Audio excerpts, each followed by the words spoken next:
Hi hello ಎಲ್ರಿಗೂ ನಮಸ್ಕಾರ. Welcome back to KPSC ಸಂದೇಶ.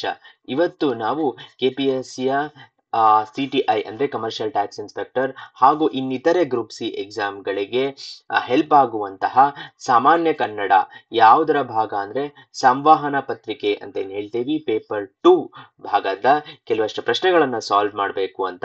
ಇದರಲ್ಲಿ ವಚನಗಳು, ವ್ಯಾಕರಣದ ಪ್ರಶ್ನೆಗಳು ಹಾಗೂ ಸಮಾನಾರ್ಥಕ ಪದದ ಪ್ರಶ್ನೆಗಳನ್ನು ಸಾಲ್ವ್ ಮಾಡ್ತಾ ಇದ್ದೀವಿ. ವ್ಯಾಕರಣದಲ್ಲಿ ಅತ್ಯಂತ ಮುಖ್ಯವಾದದ್ದು ಆಕ್ಟಿವ್ ವಾಯ್ಸ್, ಪ್ಯಾಸಿವ್ ವಾಯ್ಸ್ ಅಂತ ಏನ್ ಹೇಳ್ತೀವಿ, ಕರ್ತರಿ ಕರ್ಮಣಿ ಪ್ರಯೋಗ ಹಾಗೂ ಧಾತುಗಳು ಹಾಗೂ ವರ್ಣಮಾಲೆ ರಿಲೇಟೆಡ್ ಕ್ವೆಶನ್ಸ್. ಒಂದು ವ್ಯಾಕರಣದಲ್ಲಿ ಬಹಳಷ್ಟು ಸಾರಿ ಒಂದಲ್ಲ ಎರಡು ಕ್ವೆಶನ್ ಬೇರೆ ಬೇರೆ ಪಾರ್ಟ್ಸ್ ಇಂದ ಬರುತ್ತೆ. ಸೊ ಹಾಗಾಗಿ ಈ ಕ್ಲಾಸ್ ಅಲ್ಲಿ ಇದನ್ನೆಷ್ಟು ಸಾಲ್ವ್ ಮಾಡೋಣ ಅಂತ. ಸೊ ತಡ ಮಾಡದೆ ಸ್ಟಾರ್ಟ್ ಮಾಡೋಣ.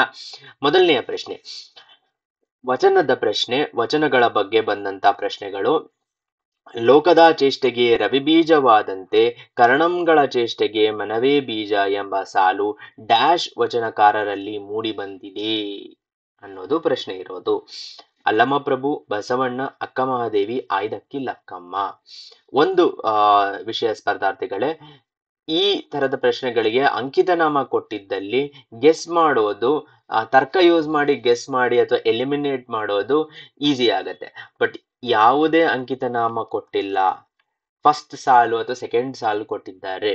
ಹಾಗಿರುವಾಗ ನಾವು ಇಂಟೆಲಿಜೆಂಟ್ ಗೆಸ್ ಎಲ್ಲರೂ ಬರೆದಿರುವ ಸಾಧ್ಯತೆಗಳೇ ಇರೋದು. ಯಾರು ಇದನ್ನ ಬರೆಯಕ್ ಸಾಧ್ಯ ಇಲ್ಲ ಅಂತ ನಾವು ಹೇಳೋಕ್ಕಾಗೋದಿಲ್ಲ.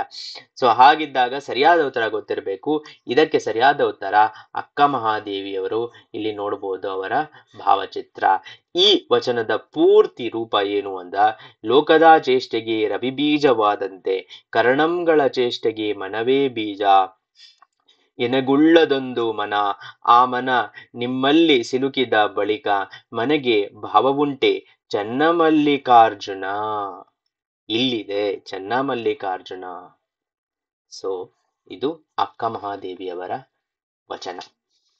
ಮುಂದಿನ ಪ್ರಶ್ನೆ: ಅಡವಿಯೊಳರಸುವಡೆ ಗಿಡಗಂಟೆ ತಾನಲ್ಲ, ಮಡವಿನೊಳಗಿರಿಸುವಡೆ ಮತ್ಸ್ಯ ಮಂಡೂಕನಲ್ಲ, ಒಡಲದಂಡಿಸುವಡೆ ಕೊಡುವ ಸಾಲಿಗನಲ್ಲ.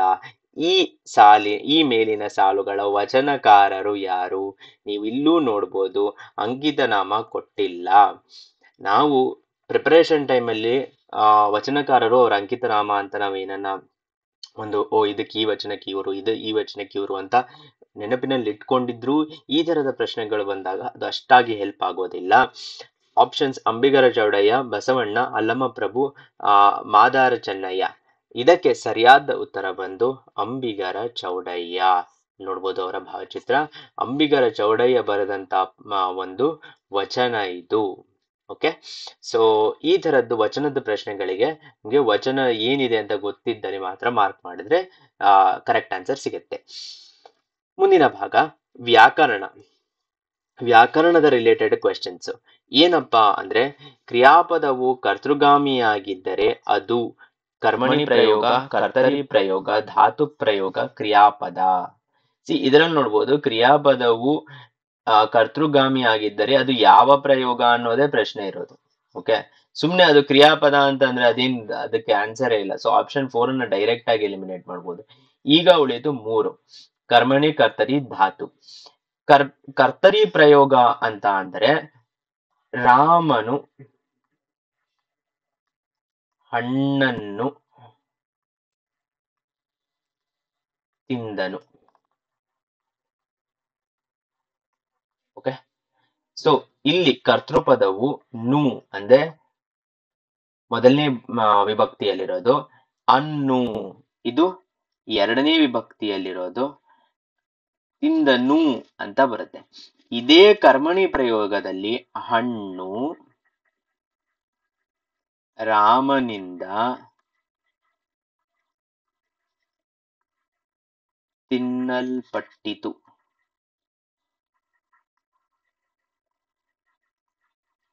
ಏನ್ ಚೇಂಜ್ ಆಗಿದೆ ಅಂದ್ರೆ ಕರ್ಮಪದ ಮೊದಲನೇ ವಿಭಕ್ತಿಗೆ ಬಂದಿದೆ.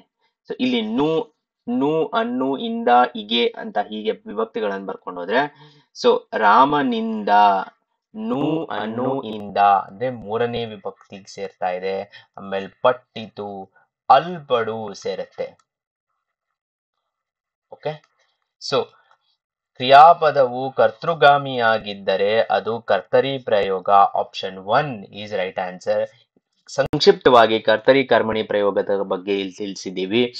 ಆ ರಾಮನು ಹಣ್ಣನ್ನು ತಿಂದನು, ಒಂದನೇ ವಿಭಕ್ತಿ ಕರ್ತೃಪದ. ಹಣ್ಣನ್ನು ಎರಡನೇ ವಿಭಕ್ತಿಯಲ್ಲಿರುತ್ತೆ. ಓಕೆ, ತಿಂದನು, ಓಕೆ, ಹಣ್ಣು ಮೊದಲನೇ ವಿಭಕ್ತಿ. ರಾಮನಿಂದ, ರಾಮನು ರಾಮನನ್ನು ರಾಮನಿಂದ ಅಂದ್ರೆ ರಾಮನಿಂದ ಅಂದ್ರೆ ಮೂರನೇ ವಿಭಕ್ತಿ. ತಿನ್ನಲ್ಪಟ್ಟಿತು, ಅಲ್ಪಡು, ಅದು ಕರ್ತರಿ ಪ್ರಯೋಗ. ಮುಂದಿನ ಪ್ರಶ್ನೆ, ಕನ್ನಡದಲ್ಲಿ ಎಷ್ಟು ಯೋಗವಾಹಗಳಿವೆ? ನಮ್ಗೆ ಗ್ರಹಿಕೆಯಲ್ಲಿ ಏನೋ ಕೇಳ್ಬಿಟ್ಟಿದ್ದಾರೆ ಅಂತ ಅನ್ಸುತ್ತೆ. 1, 3, 4, 2. ಯೋಗವಾಹಗಳು ಅಂತ ಅಂದ್ರೆ ಅನುಸ್ವಾರ ವಿಸರ್ಗ ಅಂದ್ರೆ ಅಂ ಅಹ ಸ್ವರ ವ್ಯಂಜನ ಯೋಗವಾಹ ಅಂತ ಏನ್ ಹೇಳ್ತೀವಿ. ಅದರಲ್ಲಿ ಯೋಗವಾಹಗಳು ಅಂದ್ರೆ ಅಂ ಇರುವ ಪದಗಳು. ಫಾರ್ ಎಕ್ಸಾಂಪಲ್ ಅಂಗಳ, ಗಂಡು, ಕಂದ ಇವೆಲ್ಲ ಅನುಸ್ವಾರ, ಅದು ಒಂದು. ವಿಸರ್ಗ ಅಂದ್ರೆ ಅಹ ಇರುವುದು. ಫಾರ್ ಎಕ್ಸಾಂಪಲ್ ಯಾವುದು ಅಂತ ಅಂದ್ರೆ ಅಹ, ಕಹ. ಓಕೆ, ಇವೆಲ್ಲ ವಿಸರ್ಗದ ಎಕ್ಸಾಂಪಲ್ಸ್ ಗಳಾಗತ್ತೆ. ಸೊ 2 ಯೋಗವಾಹಗಳಿವೆ, ಸ್ವರಗಳು, ವ್ಯಂಜನಗಳು, ಯೋಗವಾಹಗಳು. ಬಹಳ ಸುಲಭವಾದ ವ್ಯಾಕರಣದ ಪ್ರಶ್ನೆ ಇದು. ಸರಿ, ನೆಕ್ಸ್ಟ್, ನಂಬಿಕೆ ಈ ಶಬ್ದದ ಧಾತು ಅಂತ ಕೇಳ್ತಾ ಇದ್ದಾರೆ. ನಂಬಿಕೆ ಅಂದ್ರೆ ಏನು? ಬಿಲೀವ್. ನನಗೆ ಅದರಲ್ಲಿ ನಂಬಿಕೆ ಇದೆ, ನನಗೆ ಅದರಲ್ಲಿ ಬಿಲೀಫ್ ಇದೆ ಅಂತ. ನಂಬಿಕೆ ಶಬ್ದದ ಧಾತು ಅಂದ್ರೆ ಮೂಲ ಪದ ಏನು ಅಂತ ಅಂದ್ರೆ ನಂಬುವುದು ಅಲ್ಲ. ಯಾಕಂದ್ರೆ ನಂಬುವುದು ಅನ್ನೋದು ಇದರ ಮುಂದಿನ ಭಾಗ, ಇದನ್ನ ಎಕ್ಸ್ಪ್ಯಾಂಡ್ ಮಾಡಿದಾಗ ಬರೋದು. ನಂಬು, ಇದು ಪಾಸಿಬಿಲಿಟಿ ಇದೆ. ನಂಬಿಕೆ ಪದದ ಮೂಲ ಧಾತು ನಂಬಿಕೆನೆ ಅಂತಾನೆ ಹೇಳ್ತಾ ಇದ್ದಾರೆ, ಅದು ಕೂಡ ಪಾಸಿಬಿಲಿಟಿ ಇದೆ. ನೆಚ್ಚಿಕೆ ಅಂತ ಕೇಳ್ತಾ ಇದ್ದಾರೆ, ಇದು ಅಲ್ಲ, ಯಾಕಂದ್ರೆ ಅದು ಧಾತು ಅಲ್ಲ. ಅಂದ್ರೆ ಇದ್ರಿಗಿಂತ ಕಡಿಮೆ ಇನ್ನೇನು ಮಾಡಕ್ಕಾಗಲ್ಲ ಅದನ್ನ ಅಂತ ಹೇಳ್ತಾ ಇರೋದು. ಸೊ ನಂಬಿಕೆ, ನಂಬು ಪ್ಲಸ್ ಇಕೆ ಅಂತ ಹಂಗ್ ಮಾಡ್ಕೊಂಡಾಗ ಆಪ್ಷನ್ 2 ಇದೆ. ನಂಬಿದೆ ಅಂತ ಅಂದ್ರೆ ನಂಬು ಪ್ಲಸ್ ಇದೆ, ನಂಬಿದೆ ಅಂತ ಆಗತ್ತೆ. ಸೊ ಆಪ್ಷನ್ 2 ನಂಬು ಅನ್ನೋದು ಇದರ ಧಾತು ಆಗತ್ತೆ. ಏನಪ್ಪಾ ಅಂದ್ರೆ ಬಿಲೀಫ್, ನನಗೆ ಅದರಲ್ಲಿ ನಂಬಿಕೆ ಇದೆ ಅಂತ. ಮುಂದಿನ ಪ್ರಶ್ನೆ, ನಾಮವಾಚಕಗಳು ಧಾತುಗಳು ಹೊಂದುವ ಹಾಗೆ ಯಾವುದೇ ರೂಪ ಭೇದಗಳನ್ನು ಹೊಂದದೆ ಏಕರೂಪವಾಗಿರುವ ಶಬ್ದಗಳು ಯಾವುವು? ಇವಾಗಷ್ಟೇ ನೋಡಿದ್ವಿ, ಧಾತುಗಳು, ನಾಮವಾಚಕಗಳು ಯಾವುದೇ ರೂಪಭೇದಗಳನ್ನು ಹೊಂದದ ಹಾಗೆ. ಧಾತು ಅಂದ್ರೆ ರೂಪಭೇದಗಳನ್ನು ಹೊಂದದೇ ಇರುವುದು ಅಂತ ಹೇಳ್ಬೋದು. ಯಾವುದು ಅಂತ ಅಂದ್ರೆ ಕ್ರಿಯಾಪದಗಳು ಅಲ್ಲ, ಕ್ರಿಯಾಪದಗಳಲ್ಲಿ ಬಹಳಷ್ಟು ಭೇದಗಳಿದಾವೆ. ಓಕೆ, ನಾಮಪದಗಳು ಅದು ಕೂಡ ಅಲ್ಲ. ಅವ್ಯಯಗಳು, option 3 is the right answer. So ಈ ಪ್ರಶ್ನೆ ಸುಲಭವಾದ ಪ್ರಶ್ನೆ, ಯಾಕಂದ್ರೆ ಯಾರಿಗ್ ಗೊತ್ತಿರುತ್ತೋ ಅವ್ಯಯಗಳ ಬಗ್ಗೆ ಇಮಿಡಿಯೇಟ್ ಆಗಿ ಟಿಕ್ ಮಾಡ್ತಾರೆ ಅವ್ಯಯಗಳು ಅಂತ. ಮುಂದಿನ ಪ್ರಶ್ನೆ, ಕೋಲಾಮಿ ಇದು ಯಾವ ಭಾಷಾ ವರ್ಗಕ್ಕೆ ಸೇರುತ್ತದೆ ಅಂತ ಕೇಳ್ತಾ ಇದ್ದಾರೆ. ಕೋಲಾಮಿ ಅನ್ನೋದು ಒಂದು ವರ್ಗ ಮಾತಾಡುವ ಅಥವಾ ಒಂದು ಗ್ರೂಪ್ ಆಫ್ ಪೀಪಲ್, ಒಂದು ಸಮುದಾಯ ಮಾತಾಡುವಂತ ಒಂದು ಭಾಷೆ. ಅದು ದ್ರವಿಡ ಭಾಷಾ ವರ್ಗ, ಆಸ್ಟ್ರೇಲಿಯನ್, ನೈಜರ್ ಕಾಂಗೋ ಹಾಗೂ ಬಾಸ್ಕ ಭಾಷಾ ವರ್ಗ.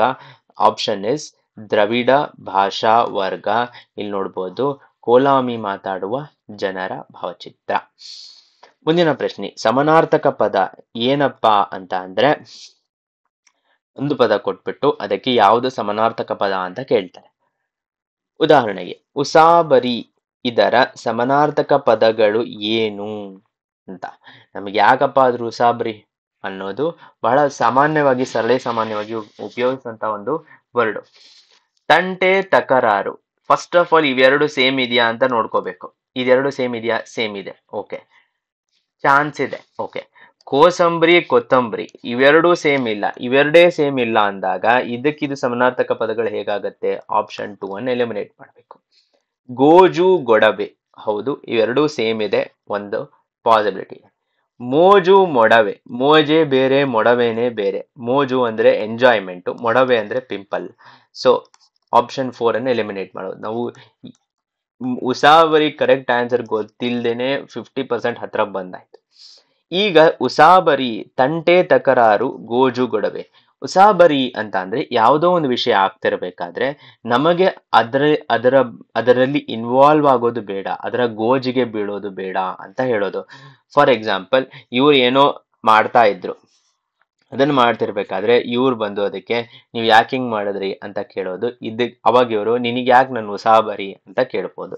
ಸೊ ಗೋಜು, ಆಪ್ಷನ್ 3 ಗೋಜು ಗೊಡವೆ ಇಸ್ ದ ರೈಟ್ ಆನ್ಸರ್.